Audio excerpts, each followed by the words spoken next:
kita diangkat pada junjungan kita Nabi besar Muhammad SAW dengan mengucapkan kita bersama berkumpul untuk mengikuti workshop perancangan pengembangan produk biji Factory yang insya Allah akan kita mulai hari ini sampai selepas isomah. Jadi Bapak Ibu kami harapkan bisa mengikutinya dengan baik. Selanjutnya menyanyikan lagu kebangsaan Indonesia Raya dan Mars SMK. Kepada Bapak Ibu kami harapkan untuk berdiri.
Siap sedia dan selalu ada dari SMK untuk Indonesia.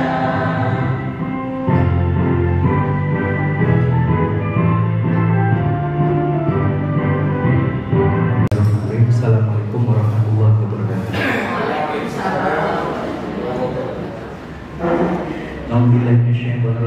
Bismillahirrahmanirrahim.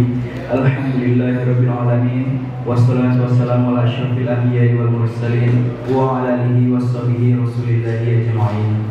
Allahumma shalli ala sayyidina Muhammad wa ala ali sayyidina Muhammad. Allahumma shalli ala sayyidina Muhammad wa ala ali sayyidina Muhammad. Allahumma Walidamil muslimina wal muslimat wal mu'minina wal mu'minat bi rahmatika ya arhamar rahimin.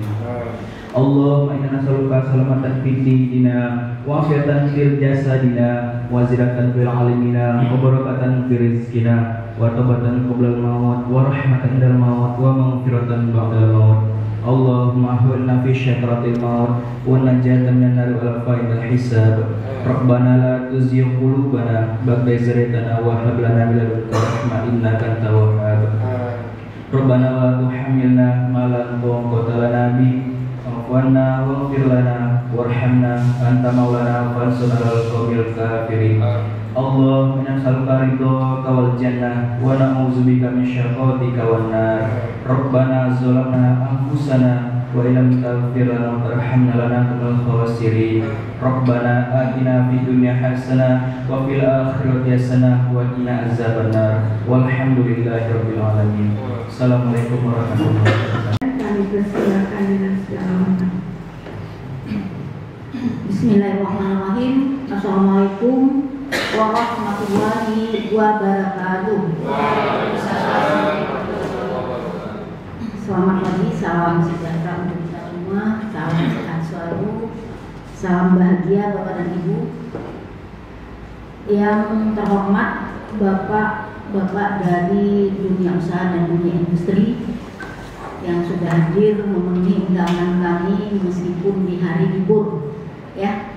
Bapak dari Balai Benih Ikan dari Rokan Hulu, kemudian dari SMP NH5 Pak Hasan, kemudian lagi ada Pak Reno dari Kampar, ya.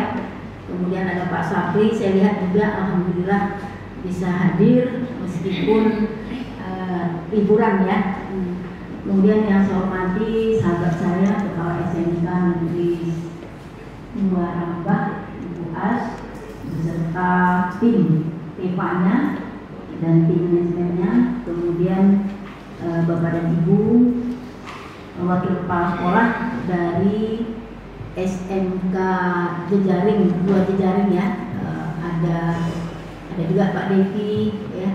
Kemudian ada Ibu, lupa itu namanya, kecamatan apa? Makan duriannya keingat kemarin. Bukan, dari SMK 13 Kota Kambar. Kemudian kawan-kawan dari SMK Negeri Pertanian Terpadu, tim TEPA, tim manajemen yang kami banggakan. Bersyukur kita kehadiran Allah SWT yang telah melimpahkan rahmat dan karunia-Nya kepada kita semua. Alhamdulillah pagi hari ini kita dipertemukan kembali dalam agenda kegiatan kita, bahagian dari TEPA Penyembasan. Terima kasih Pak, selamat datang. Yaitu workshop kita, ini workshop terakhir kita, Bapak dan Ibu, di kegiatan TEPA Penyembasan ini, yaitu workshop perancangan pengembangan teaching factory bersama SMK Penyembas dan SMK Jejaring. Kemudian setelah beriring salam tidak lupa kita akan mengikuti refleksi kegiatan Bapak Ibu. Oleh sebab itu kami harapkan Baik, terima kasih kepada Ibu Kepala Sekolah dan sudah yang telah memberikan arahan dan bimbingannya. Acara selanjutnya kami minta kepada Bapak dan Ibu untuk ke depan karena kita akan melakukan foto bersama. Silakan memberikan aksi yang terbaik. Pak, pertanyaan perikanan. Cuan, cuan, cuan. Mulai Pak Eko, terornya sudah muncul bunga-bunganya, jadi bisa nanti apa evaluasinya nanti pada saat ini sedang berjalan juga, kemudian apakah sudah selesai modalnya juga bisa, jadi dievaluasi. Silakan Pak Reno, Pak Sapri, silakan Pak Sendiri, Pak Suyatno, Pak Ahlun, kami persilakan di depan. Sendiri, Pak Sapri, Pak Ahlun, tiga pembahasan yang Bapak-Bapak berikan. Itu cukup 5 menit saja, tidak perlu lama-lama, tapi kita sudah nampak nanti evaluasi dan publikasi. Terima kasih, silakan Pak Sapri. Bismillahirrahmanirrahim. Assalamualaikum warahmatullahi wabarakatuh. Alhamdulillah, terima kasih atas waktunya untuk yang telah diberikan kepada saya untuk mengevaluasi, kemudian mengidentifikasi dan memberikan arahan pengembangan produk ke depan. Ya. Alhamdulillah saya sebagai Duji, ya, khususnya di SMK Terpadu, yaitu jurusan ATBH. Belakangan ini saya cukup intens untuk berkomunikasi dengan Pak Eko, juga dengan Bu Dires, untuk sama-sama kami mengembangkan yaitu produk sayuran hidroponik, kemudian melon hidroponik, ya. Jadi seperti yang tanaman sayur hidroponik itu kebetulan sudah melakukan panen pertama Pak Eko, ya, yaitu produk PEPA-nya. Sedikit saya mengevaluasi beberapa barangkali kekurangan, ya, untuk di SMK kita ini. Yang pertama yang sangat menonjol menurut saya itu keberlanjutan. kontinuitas produk. Itu yang paling penting karena pasar itu butuh itu. Pengalaman kita ketika kita memproduksi sayuran hidroponik tidak keberlanjutan, tidak kontinuitas, itu dampaknya kemana nanti? Pasar. Biasanya pasar akan lari bahasanya mencari produk lain. Begitu. Kemudian ukuran atau timbangan, ya. Standar industri itu biasanya satu batang selada contohkan misalnya atau pakcoy itu minimal 250 gram. Itu standar dari produk industri seperti itu. Kemudian mungkin dari packagingnya, kemudian dari tampilannya itu perlu, ya. Dan menurut saya kan gini ya, di SMK kita ini produk kita masih sedikit ya. Untuk ke depan itu saya kira ya minimal 5.000 tanaman atau 5.000 lubang tanam untuk menjaga keberlanjutan pasar ke depannya. Itu menurut saya untuk di produk sayuran hidroponik Pak Eko ya. Kemudian untuk cara pemasaran barangkali nanti sudah kita tambah nih 5.000 lubang tanam, kita buatkan 5.000 lubang tanam. Kita bisa, misalnya ada kesulitan untuk pemasaran. Zaman sekarang saya kira tidak ada lah yang menurut saya sulit-sulit banget ya. Ya zaman sudah canggih ya, kita bisa memasarkan lewat digital, kita bisa iklankan. Barangkali juga ada satu siswa atau mungkin kumpulan siswa yang kita tugaskan selama anak-anak kita sekolah ya, itu khusus untuk membuat iklan-iklan produk-produk kita. Jadi supaya pembeli atau pelanggan kita itu tidak ketinggalan informasi tentang produk yang ada di SMK kita. Nah, itu khusus untuk tanaman sayuran hidroponik, ya. Kemudian untuk tanaman melon kebetulan sedang berjalan, Bapak Ibu, di SMK Terpadu sedang budidaya tanaman melon secara hidroponik dan alhamdulillah saya lihat tadi pagi cek itu perkembangannya cukup baik ya, dan mudah-mudahan nanti juga menghasilkan produk yang baik, tentunya yang diharapkan juga sama hasilnya dengan yang kita produksi khususnya di Kabupaten Halimah ya, yang standarnya itu, ini Pak Eko saya menjurunya ke Pak Eko ya, standarnya itu manisnya minimal 15 Pak, Brixnya tingkat kemanisnya itu minimal 15.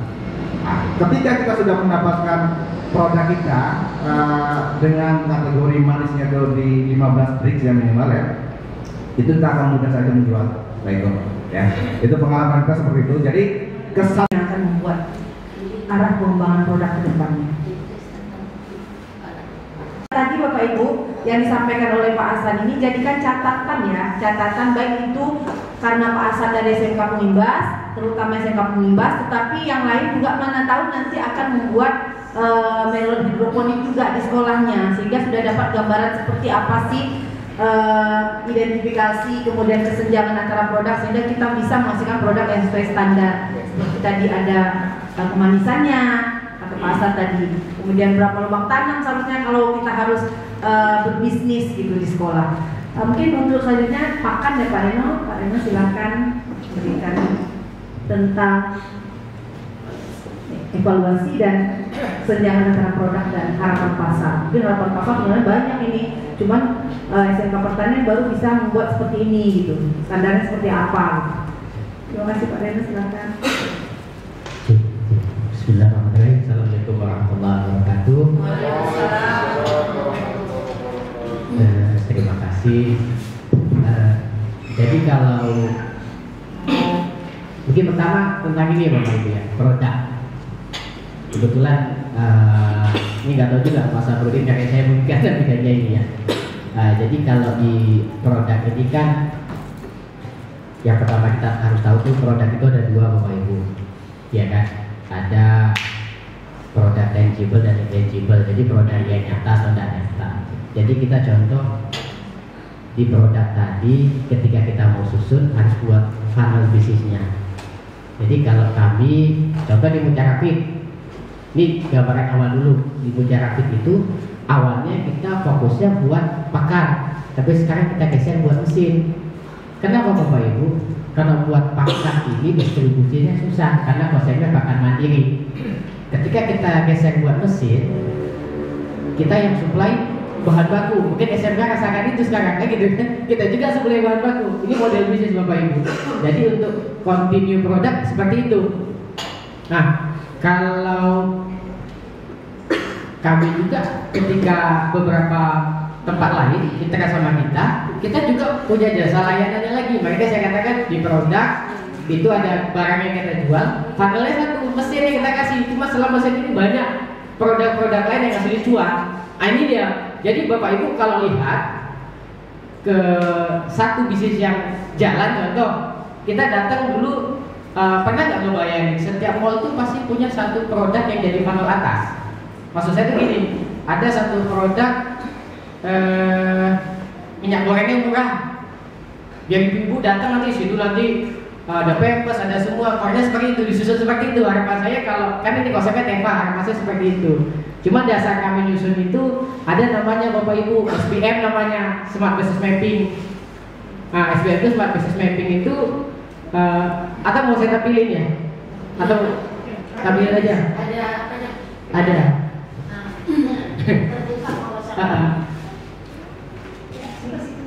Yang saya bilang tadi, mungkin bisa digedein lagi Pak, biar kelihatan. Oke. Jadi ini kan Smart Business Mapping. Jadi di awal tuh nih formnya kayak gini. Jadi industri apa yang mau dimasukin? Ya kan kita kategoriin. Ini nanti silakan dia bilang, jadi contek nggak apa-apa. Nah, contoh ini industri makanan dan minuman atau industrinya basis perikanan umpamanya. Nah kategorinya apa? Makanan dan minuman kah? Atau budidaya? Masalah apa yang mau diselesaikan? Kan itu, jangan produk dimasukin ke pasar malah buat masalah. Nah itu problem kan Bapak Ibu, masalah apa yang mau diselesaikan, baru kita validasi. Ya kan, contoh ada di kemarin di SMK ini ada pakan umpamanya, pakan mandiri. Kita buat kan pakan mandiri, basisnya pakan mandiri. Kenapa? Selama ini ternyata pakan itu mahal. Setelah dibuat pakan mandiri bisa nyelesain masalah bla bla bla gitu kan. Selanjutnya lagi umpamanya kerupuk kulit ikan gitu kan. Kita buat kerupuk kulit ikan, kenapa? Ternyata ketika kita buat ada industri filet, ya kan, ketika ada industri filet kulitnya nggak dimanfaatkan. Nah seperti itu harusnya kita buat produk. Biasanya best problem, baru kita validasi benar nggak, datanya ada berapa, kayak gitu. Jadi banyak kita kemarin kami kunjungan ke UMKM di Riau ini problemnya sama, buat produk malah buat masalah baru, padahal masalah kita udah banyak gitu. Nah terus nanti di produk itu ibu tuh ada 3, ibu mau produk baru atau ATM atau produk memastikan produk lama, itu ada 3. Kalau contoh kalau produk baru nih dia udah fashion lah, contoh kayak pertama dikenalkan dulu Aqua, itu kan produk baru Bapak Ibu namanya. Saya rasa sekarang nggak ada ya. Kita lebih ke ATM lah. Kayak mana ATM umpamanya? Kemarin ada yang mau buat produk baru ada nih. Dia mau buat konsep itu sama kerjasama nanti sama Dinas Perikanan Kota Pekanbaru kalau nggak salah tuh. Kami udah kita janji dia mau buat abon ikan gabus. Tapi masalahnya kan ikan gabus ini nanti bisnisnya kenanya di hijrinya kan, susah, nggak bisa dihijri ternyata, konsultasi sana sini nggak bisa. Jadi itu jadi masalah juga. Jadi tapi masalah tadi itu jadi satu bisnis dia, bisa nggak jadi core bisnisnya seperti itu dia. Nah makanya tadi divalidasi keadaan di lapangan kayak mana. Setelah ini semua jalan, industri, kategori, terus masalahnya apa, masuk kita, siapa yang memiliki masalah atau segmentasi pasarnya, siapa sih? Geografi pasar kita di mana? Kayak umpamanya kemarin pakan ikan mau di Pekanbaru kah? Mau di Pekanbaru modelnya kayak mana? Demografinya kayak mana? Psikografinya kayak mana? Behaviornya kayak mana? Nah itu mah udah nanti ya? Udah sadar aja sih. Kalau bagaimana nanti keadaannya, kita tengok market size-nya. Maksud saya market size itu ini Bapak Ibu biar kita keberlanjutan. Contoh kalau kita jual pakan ikan, ada berapa sih orang tua siswa kita yang punya kolam ikan? Itu aja kita masukkan ke market potensial aja nanti. Iya kan? Kita masukkan ke market potensial. Ini kan market potensial. Nah, itu data. Market size-nya ada berapa sih, dihitung aja nanti. Nah, saya ulang lagi nih, kayak gini. Market size itu ada berapa sekarang? Bismillahirrahmanirrahim. Assalamualaikum warahmatullahi wabarakatuh. Sama-sama kita hormati untuk kepala sekolah, kemudian guru dari Kapolres, yang Dinas, dan kita semua yang saya saksikan satu-satu. Sesuai dengan yang disampaikan tentang evaluasi produk, kami dari Falcom sebagai pembina dari SMK 113 Pondok Ampat, dari sisi pelaksanaan sudah kita lakukan perencanaan dan eksekusi produknya kacang panjang. Ya, kacang panjang. Awalnya itu ada 3, karena 3 itu pertama itu kangkung ya. Kangkung itu yang umurnya 1 bulan, yang kedua itu kacang panjang 2 bulan, yang ketiga itu adalah terung yang umurnya 3 bulan. Rencana awalnya seperti itu. Kemudian yang menjadi kondisi lapangan itu adalah kacang panjang. Jadi produknya kacang panjang. Kemudian dari hasil evaluasi kita, rasanya sekarang berapa waktunya Bu? 2 bulan ya, 1,5 bulan kira-kira. Itu belum panen. Kemudian kondisi lapangan memang ada perbedaan ketika kita lakukan budidaya di daerah kita di Subang Payakumbuh, kemudian yang berada di Pondok Ampat, itu jelas ada perbedaan dari sisi geografi, ada tanahnya beda, udaranya beda dan segala macam beda. Kemudian ada unsur-unsur lain yang menjadi kesulitan, seperti misalnya mencari bilah bambu ya Bu ya, bilah bambunya. Jadi kalau kacang panjang kan membutuhkan kayu untuk lilitnya. Yang tersedia kondisi di lapangan hanya kayu. Yang mana sudah kita lakukan juga di PTT, mungkin kita akan lakukan juga yang ada di sekolah, dan alhamdulillah kemarin sudah konsultasi juga, sudah berbincang-bincang sama guru-guru SMK Goramba, yang mana kita sudah memasang kayak keramba atau tebernya, dan kolamnya sudah siap. Dan mungkin kendala yang sering kita temui di lapangan kayak di SMK itu mungkin air masuk. Air masuk yang kita temui kalau hujan itu biasanya dia keruh. Kalau bisa mungkin kita lebih air masuknya itu dikontrol kalau air hujan, dan lebih bagus lagi apabila nantinya kita buat tempat tandon agar mungkin ikan itu bisa berkembang dan hidup di perairan kita SMK Goramba di Rohul khususnya. Adakan panen gitu kan, panen itu memang harus ada tiap bulannya, jangan bulan ini ada, bulan besok nggak ada, terus bulan selanjutnya ada, itu nggak kontinu jadinya. Jadi pasar itu jelas tidak akan sendiri gitu. Jadi kalau kita udah kontinu, pasar itu sudah pasti, si SMK sudah pasti ada nih barangnya. Oh ini dari kampanye ini sudah pasti ada barangnya. Jadi tentu orang udah tahu gitu kan, barang kita udah pasti ada gitu. Jangan kalau kita asal-asalan gitu, ini ada, besok nggak ada, besok nggak ada lagi. Nah, itu kan cara kita penjualannya gitu.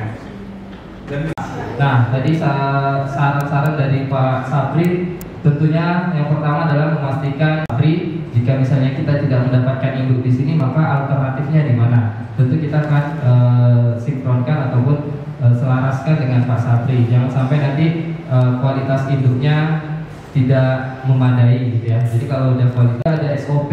Nah SOP ini saya juga udah selalu berbincang di pertengahan. Ini kan udah mau akhir workshop ya, Bu ya. Di pertengahan workshop saya juga selalu diskusi dengan Pak Sapri bagaimana SOP yang digunakan oleh Pak Sapri itu akan kami gunakan juga di sekolah. Dan yang paling penting kami sudah sampaikan juga ke guru-guru bahwa SOP yang disampaikan yang diambil atau diambil oleh kita gunakan punya Pak Sapri ini itu harus dijelaskan juga kepada siswa. Berarti kami kita akan sebelum kegiatan akan dilakukan briefing dulu, briefing awal mungkin dan briefing akhir nantinya untuk memastikan kualitas produk kita baik.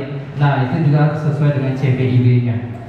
Selanjutnya memastikan benih ikan dalam keadaan sehat dan unggul. Nah karena kita takut ketika produk kita itu kita pasarkan di pasaran tapi ternyata tidak sesuai dengan harapan petani, maka itu akan memunculkan mindset yang buruk dari petani tentang kualitas kita. Mungkin itu hanya sekali ya Bapak, misalnya nanti ada sekali kita melakukan hal itu, maka petani itu akan ingat selamanya tuh. Nah, yang tiga kali yang baik itu akan rusak dengan satu kali yang buruk misalnya, dan itu juga akan merusak nama mitra judi kita. Nah itu dia yang ingin kita pastikan. Nah terus unggul ini seperti apa? Nah unggul ini berarti daya tahan benihnya bagus, pertumbuhannya cepat gitu kan, dan ada beberapa indikatornya yang harus kita pastikan. Selanjutnya packing yang baik juga perlu, karena nanti di tempat kita sehat, baik, unggul gitu, tapi dengan packingnya buruk gitu kan, nanti sampai ke mitra kita, ke petani kita, maka nanti kualitasnya juga akan bisa menurun kalau misalnya tidak sesuai, misalnya packagingnya tidak baik gitu ya. Nanti ikannya stres lah dan lain-lain, padahal di tempat kita dia baik-baik aja, di perjalanan ternyata dia mau darat dan lain sebagainya. Nah itu poin-poin yang bisa kami tangkap dari pemaparan Pak Dudi kami tadi yang akan kami kembangkan di sekolah. Nah selanjutnya dari segi kuantitas terima kasih atas waktu yang diberikan. Baik, kami dari jurusan SMK Negeri 28 akan menyampaikan tentang program perencanaan pengembangan IPA.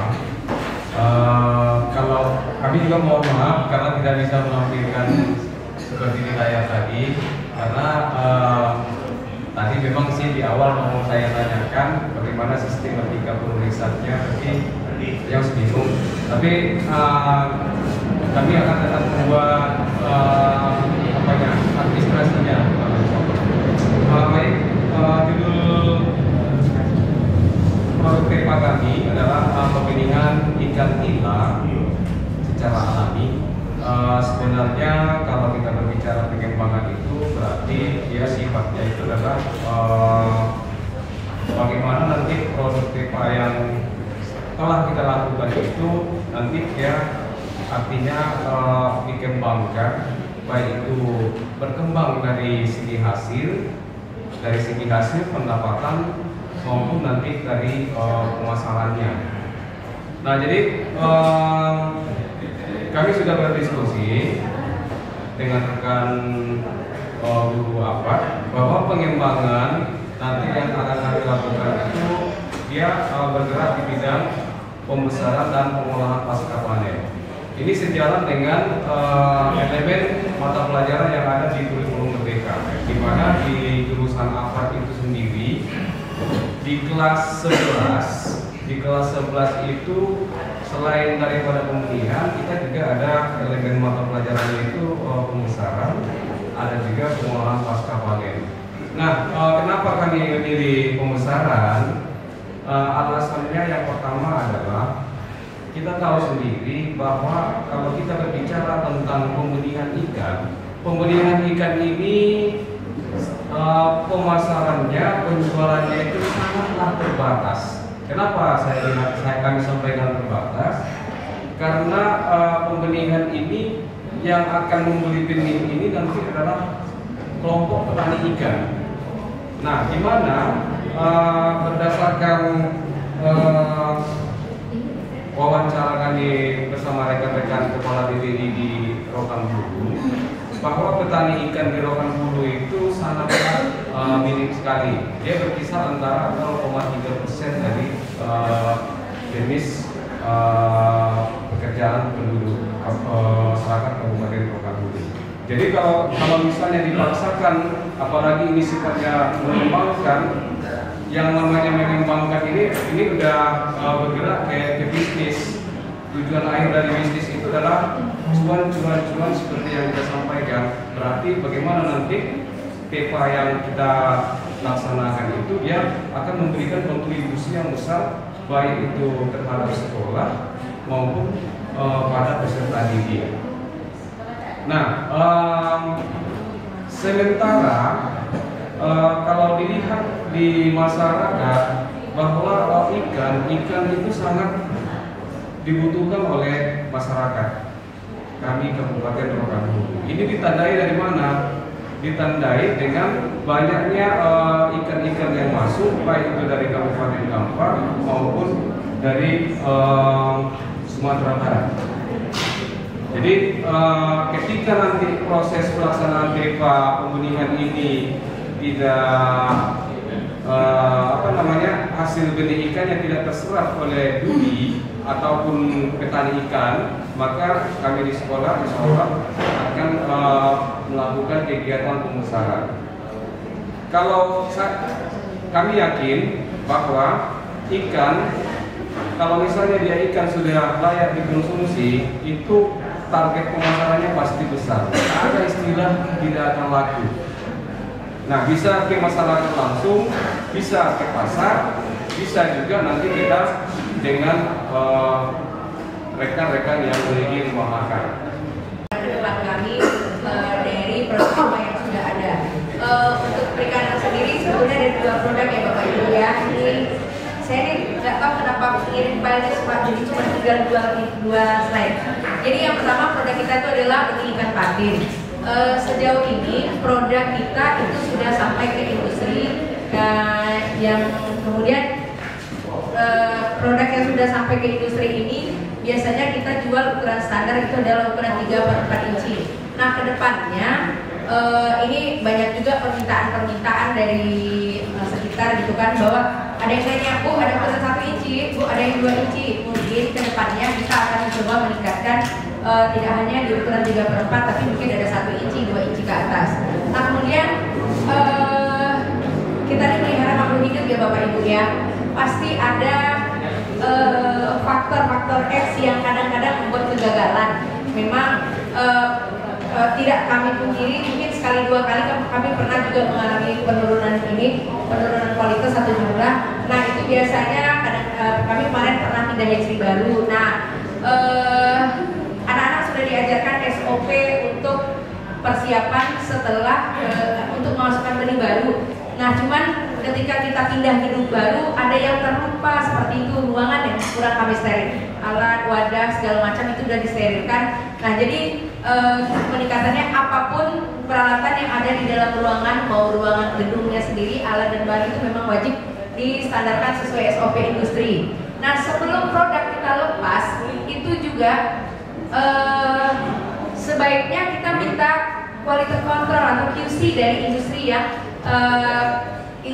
mitra dengan kita. Dalam hal ini industri kami adalah CP Finas Pakat Jaya. Jadi sebelum produk dilepas, sebelum kita berikan ke pembeli yang biasanya suka minta video, foto atau dan lain sebagainya, kita minta QC dulu. Oke, ini layak sesuai SOP. Nah, jadi kemudian agar produk yang kita lepas itu memang sudah terstandar seperti itu. Nah, kemudian mungkin kedepannya kita coba tadi ini dari Pak Hasan gitu kan, labeling produk. Nah kalau ikan ini sebetulnya standar ya Bapak Ibu ya, packingnya seperti apa, tapi mungkin kita ada sedikit tambah nih bahwa di situ tertulis bahwa ini dari hatchery-nya SMK MPT seperti itu. Kemudian pemasaran ini sebetulnya sudah kami lakukan dari kemarin. Jadi pemasaran itu kita sudah mulai offline dan online. Online-nya bisa dari Instagram, Facebook dan lain sebagainya. Saya kadang suka ditelepon sama konsumen gitu kan, Bu saya dapat nomor ibu dari IG, katanya di SMK PT menyediakan benih ukuran sekian. Nah ya memang ada ya Bapak Ibu ya. Jadi kedepannya itu kita memang targetnya di berbagai ukuran. Nah kalau kami kebetulan nih kita tidak hanya terbatas di pembenihan saja. Kebetulan kita punya sekolah-sekolah pembesaran. Artinya kalau sekarang kita menghasilkan ini 100.000 misalnya. Kalau kebetulan kami akan mengisi kolam pembesaran, memang kita tidak lepas 100.000 itu gitu. Jadi kita sisihkan ada 20.000 per kolam pembesaran. Kebetulan kalau di perikanan sendiri ini kita itu sudah dari hulu ke hilir, mulai dari benih ikan, pembesaran sampai produk olahan. Jadi kami tidak takut sebetulnya kalau ini produk kita nggak habis. Alhamdulillah tidak, karena kita punya turunan-turunan dari kegiatan ini. Tapi memang misinya itu harus terjual. Setiap siklus dari pembenihan ikan patin ini harus terjual. Nah kemudian mohon maaf, slide satu lagi kececer, ngirimnya nggak tahu kenapa. Nah itu pakan. Kami sudah buat pakan mandiri, istilahnya jadi pakan mandiri ya. Kita punya di perikanan ini sendiri punya 2 jenis mesin pakan. Ada pakan apung, ada pakan tenggelam. Nah pakan tenggelam ini alhamdulillah berkat kegiatan tema pembahasan ini kami dapat kemarin itu memang ada anggaran untuk pembelian alat. Nah kami di sini mengusulkan mesin pelet yang dari mitra kita itu dari PT Mutiara Fit Kampar yang membuat pakan tenggelam yang sudah berteknologi. Nah jadi itu kalau bisa cetak 1 ton sehari. Pakan itu bisa menghasilkan, bisa kita cetak 1 ton sehari. Artinya dengan pakan yang kita bisa cetak 1 ton per hari ini, kita sudah bisa jual. Kebetulan kemarin udah ada yang bertanya ke saya pada saat kita pameran, Ibu, kalau kami beli pakannya gimana? Seperti itu. Jadi ini mungkin ya kalau kemarin hanya kita konsumsi sendiri, depannya mungkin memang target kita sudah bisa jual. Karena 1 ton per hari itu mesin yang ada sekarang itu sanggup. Nah kalau yang pakan tenggelam ini biasanya untuk ikan yang sudah cukup besar, itu biasanya yang udah kita tebar 2 bulan ke atas yang kita letak di kolam pembesaran. Nah kebetulan juga kami sudah punya mesin pelet apung. Mesin pelet apung ini ukurannya kecil, jadi itu kalau kami perhatikan itu sudah setara dengan PF1000. Artinya kita juga tidak beli lagi PF1000 seperti itu. Kemudian pengembangannya, bagaimana cara kita menawarkan kepada konsumen, yaitu tadi produk kita ini ramah lingkungan, bergizi, sesuai dengan kebutuhan ikan. Karena kita tidak menggunakan bahan-bahan yang berbahaya seperti itu. Dan kita juga menyediakan jasa formulator pakan. Artinya jika ada industri atau petani ikan yang memiliki mesin pakan sendiri dan ingin memformulasi pakan sesuai kebutuhannya, kita juga siap untuk melayani hal tersebut. Barangkali itu saja mungkin Bu Rika presentasi dari jurusan apa dari SMK Perikanan. Terima kasih. SMK Pertanian. Sudah berganti. SMK Pertanian. Baik, saya kembalikan dulu ke moderator kepada Bu Rika Tama. Assalamualaikum warahmatullahi wabarakatuh.